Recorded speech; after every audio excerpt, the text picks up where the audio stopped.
100 আসনে সম্ভাব্য এমপি প্রার্থীর নাম ঘোষণা জামায়াতের। স্ট্যান্ডার্ড চার্টার্ডের সিওকে প্রধান উপদেষ্টা হাসিনার ঘনিষ্ঠদের পাচার করা টাকা দেশে ফিরিয়ে আনতে সহায়তা আহ্বান। চাঁদা দাবির অভিযোগে জামায়াত নেতা বহিষ্কার। জানাবো সংস্কারের নামে নাটক করে ফ্যাসিবাদকে আশ্রয় প্রশ্রয় দেওয়া হচ্ছে।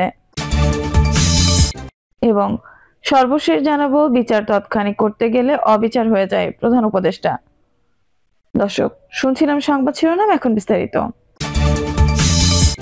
100 আসনে সম্ভাব্য এমপি প্রার্থীর নাম ঘোষণার জামায়াতের। দেশে ত্রয়োদশ জাতীয় সংসদ নির্বাচনের দিনক্ষণ এখনো নির্ধারণ হয়নি, তবে নির্বাচনের আগে সংস্কারকে অধিকতর গুরুত্ব দেওয়া বাংলাদেশ জামায়াতে ইসলামী নির্বাচনী প্রস্তুতিতে সবচেয়ে এগিয়ে রয়েছে। ইতিমধ্যে দেশের 21 জেলায় 100টি আসনে স্থানীয়ভাবে সম্ভাব্য এমপি প্রার্থীর নাম ঘোষণা করা হয়েছে। বাংলাদেশ জামায়াতে ইসলামীর আমির শফিকুর রহমান বলেন, জামায়াত এখনো অফিসিয়ালি প্রার্থী ঘোষণা করেনি, এটা প্রাথমিক সিলেকশন।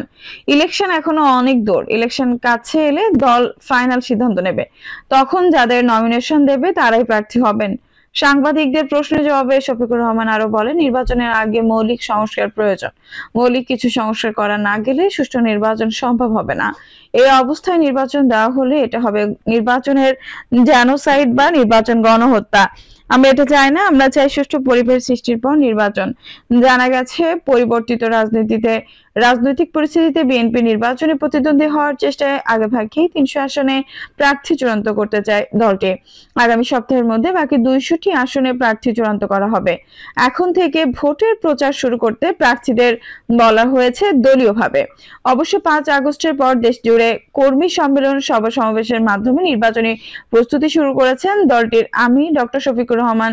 দেশব্যাপী দলীয় ইউনিটগুলোকে সক্রিয় করতে এবং সাংগঠনিক কার্যক্রমে গতিশীলতা আনার জন্য দেশের বিভিন্ন জেলা সফর করছেন।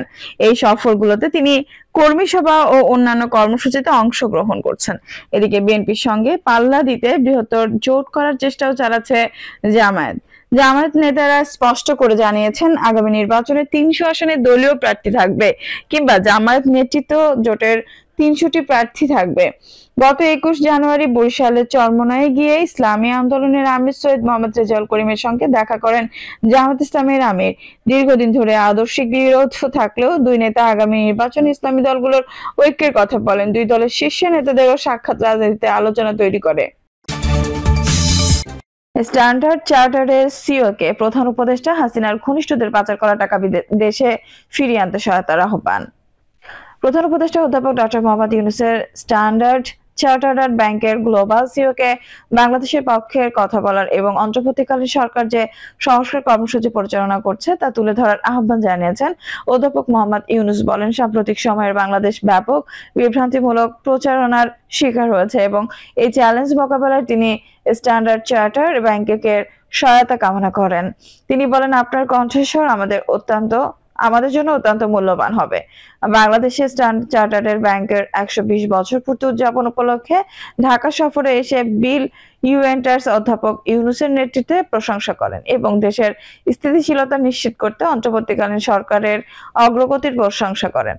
প্রধান উপদেষ্টা স্ট্যান্ডার্ড চার্টার্ড ব্যাংকের প্রতি আহ্বান জানিয়ে বলেন, তারা যেন ক্ষমতাচ্যুত স্বৈরশাসক শেখ হাসিনার ঘনিষ্ঠদের দ্বারা বিদেশে পাচার করা কয়েক বিলিয়ন মার্কিন ডলার শনাক্ত করার এবং দেশে ফিরিয়ে আনার ক্ষেত্রে সহায়তা করেন।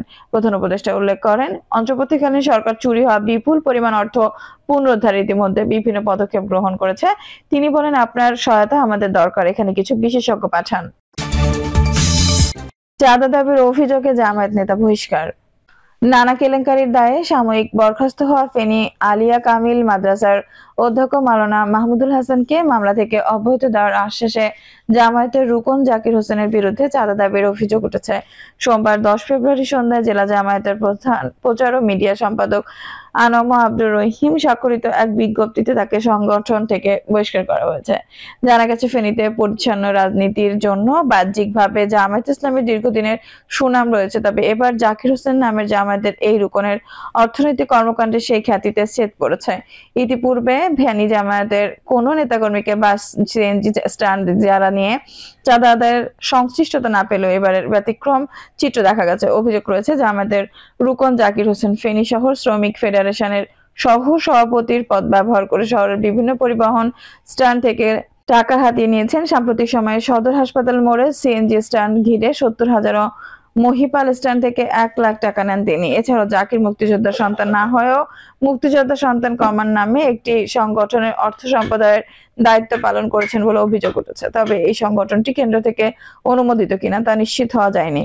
অভিযোগ প্রসঙ্গে জানতে চাইলে জামায়াত নেতা জাকির হোসেন বলেন, একটি গোষ্ঠী পরিকল্পিতভাবে আমার বিরুদ্ধে ষড়যন্ত্র শুরু করেছে। এসব কিছুর সঙ্গে আমার সংশ্লিষ্টতা নেই। আপনি হয়তো ভুল শুনেছেন, আমি এই ধরনের কিছু কখনো শুনিনি বা জানিও না। এ ব্যাপারে জেলা জামায়াতের আমির মাওলানা মুফতি আব্দুল হান্নান ঢাকা পোস্টকে বলেন, তার বিরুদ্ধে নানা অভিযোগ রয়েছে। বিষয়টি গুরুত্ব দিয়েই সংগঠন থেকে তাকে বহিষ্কার করা হয়েছে।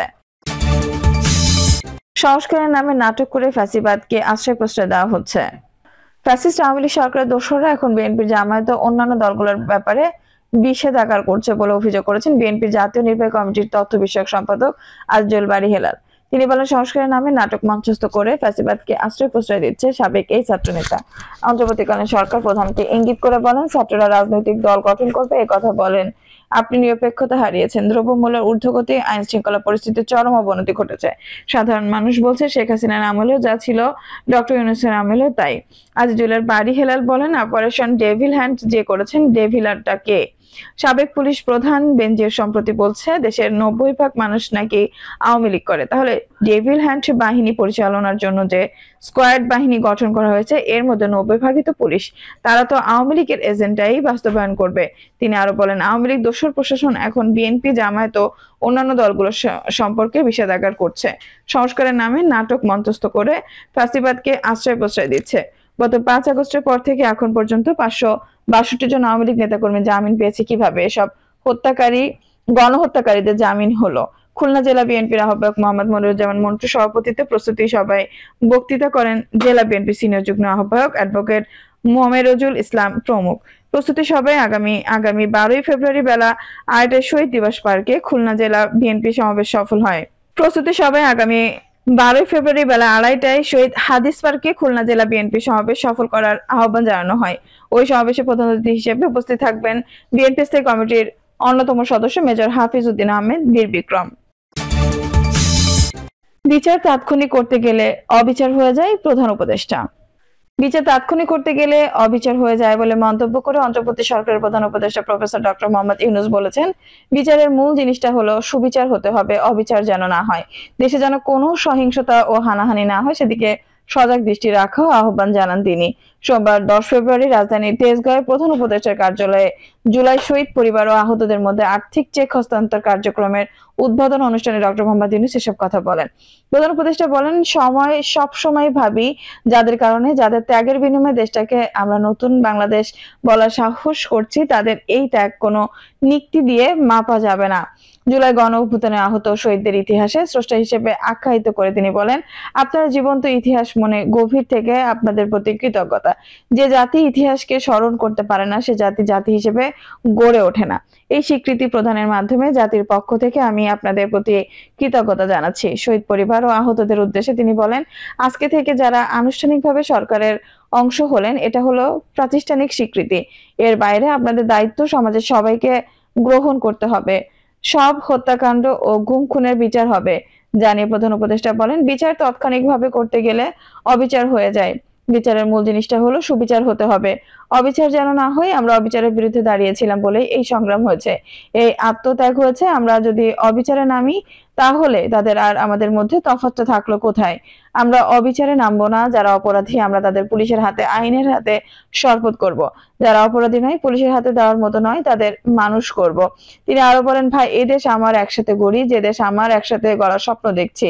তোমরাও সেই স্বপ্ন দেখো। এদেশ আমার একার না, তোমারও। তুমি এদেশের সন্তান, তুমি এই দেশের সন্তান। তুমি আমাকে বহু কষ্ট দিয়েছো, আমি তোমাদের কষ্ট দেব না। আমরা একযোগে যত তাড়াতাড়ি পারি এটাকে একটা সুন্দর দেশ বানাবো। যারা অপরাধী তাদের অবশ্যই বিচার করতে হবে, যারা অপরাধী নয় তাদের সৎ পথে নিয়ে আসতে হবে। বৈঠকে আহত শহীদ পরিবারের সঙ্গে মুক্তিযোদ্ধা বিষয়ক মন্ত্রণালয়ের পক্ষ থেকে জুলাই শহীদ ও যোদ্ধাদের জন্য সরকারের গৃহীত কর্মসূচি সম্পর্কে অবহিত করা হয়েছে। অনুষ্ঠানে তথ্য উপদেষ্টা নাহিদ ইসলাম বলেন, আমরা জানি আপনাদের আকাঙ্ক্ষা ছিল আরো আগেই আমরা প্রাতিষ্ঠানিক কাজগুলো করতে পারবো। আমাদের আন্তরিকতার কমতি ছিল না। প্রধান উপদেষ্টা সহ সরকারের প্রত্যেক আপনাদের ন্যায্য সম্মাননা দেওয়ার জন্য কাজ করেছেন। সংকটকালীন সময়ে আমাদের দায়িত্ব নিতে হয়েছে, সে কারণে আমাদের আকাঙ্ক্ষা অনুযায়ী যথাসময়ে আমরা তা করতে পারিনি। এ কারণে আমি দুঃখ প্রকাশ করছি। দর্শক, এই ছিল এখনকার সর্বশেষ সংবাদ। নিউজটি ভালো লাগলো অবশ্যই একটা লাইক দিন, কমেন্টে আপনার মূল্যবান মতামত জানান। সবসময় আমাদের পাশে থাকতে সাবস্ক্রাইব করে বেল বাটনটি অন করে রাখুন। ধন্যবাদ।